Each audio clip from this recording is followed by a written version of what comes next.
All right, today we're going to unpack a national game plan that is seriously ambitious and incredibly detailed.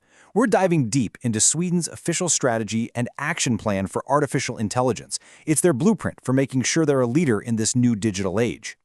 This line, right from the strategies forward, just perfectly captures the whole spirit of this thing.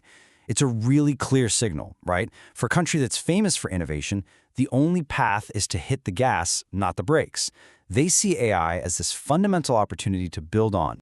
And their ambition? Well, it's crystal clear.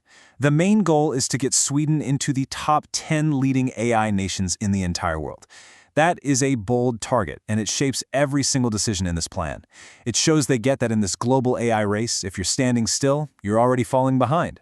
So how are they actually going to get there? We're going to break down their big national mission, and then we'll explore the three core pillars of their strategy: AI for society, AI for sustainable development, and AI for innovation. And then we'll take a look at what the road ahead looks like. Okay, let's get into it.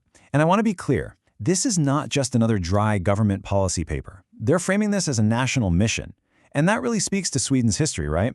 They've always been good at embracing big tech shifts, and they know that keeping their high standard of living means they have to be at the front of this one too. So, the first pillar is all about putting AI to work for everybody, for the direct benefit of citizens. And the goal here is huge: to create the best, most efficient public sector in the world. That's a goal that's really baked into the Swedish model of a strong, service-focused government. To pull this off, they're focusing on four key things. First up, making the rules around AI simple and predictable so innovators can, innovate. Second, unlocking all that high-quality data that public agencies are sitting on. Third, actively using AI to modernize government services. And finally, using AI to beef up national security and defense.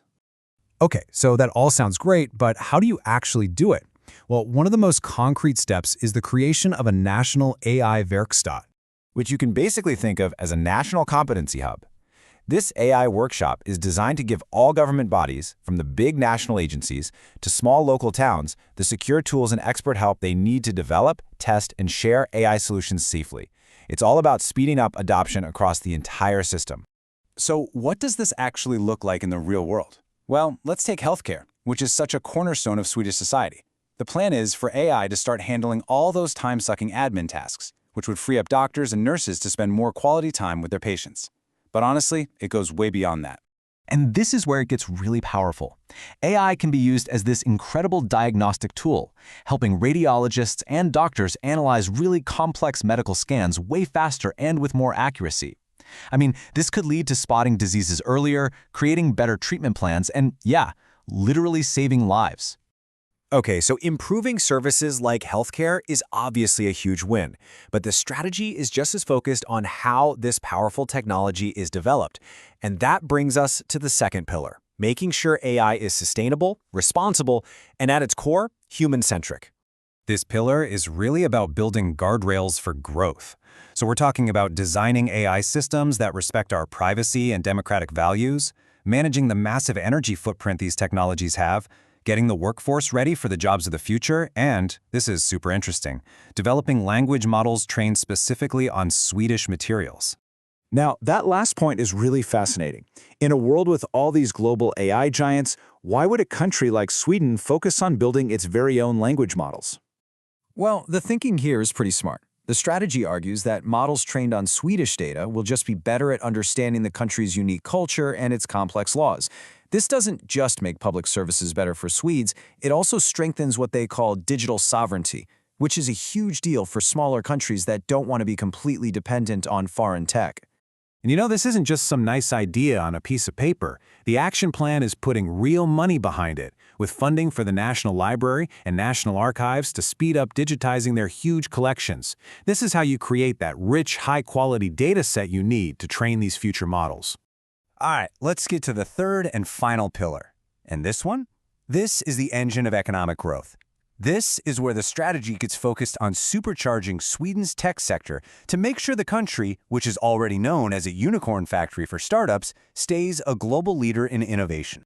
Their game plan here has three main parts. First, create a truly world-class ecosystem for AI startups. Second, build the powerful digital infrastructure they need to grow. And third, invest heavily in cutting-edge research to attract and keep the best and brightest minds in the world. To kickstart this, the 2026 action plan is putting some serious cash on the table. We're talking at least 570 million Swedish kronor. And that money is going directly into a program called Advanced Digitalization. What that basically means is it's funding that helps bridge the critical gap between a brilliant idea in a research lab and a real-world product that people and industries can actually use. And they're not just funding programs, they're building the heavy machinery of AI. A perfect example is the Mimer AI Factory. It's a national supercomputing resource that gives researchers and startups access to the massive computing power you need to train the kinds of advanced AI models that are driving innovation today. Okay, so we've walked through all three pillars of this very detailed vision. Let's just pull back for a second. What's the big picture here? What does this all add up to? I think the key takeaway really comes down to one word: balance. You see, this is not a strategy that just chases new tech at all costs. It's a holistic plan. It deliberately weaves together that push for economic competition with a really strong commitment to the public good and a solid foundation of responsible, ethical development. So there's no question Sweden has put together a clear, comprehensive, and really ambitious blueprint. The goals are set, the action items are there. But it does leave us with one last, crucial question to think about. In a global AI race that is moving at lightning speed, is having a great plan enough to win?